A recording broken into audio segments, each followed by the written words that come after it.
ओ साची ज्ञान गुटकी आची ज्ञान गुटकी माने जाम्बो जी पिलाई रे सबदारी गुटकी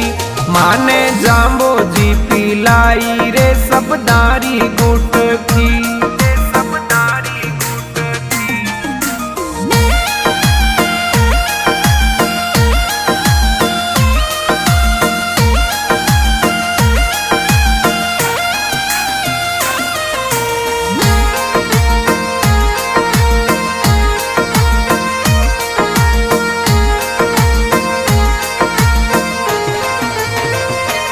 धोरे समराथल पर आया मार्ग मुक्ति रो बताया धोरे समराथल पर आया मार्ग मुक्ति रो बताया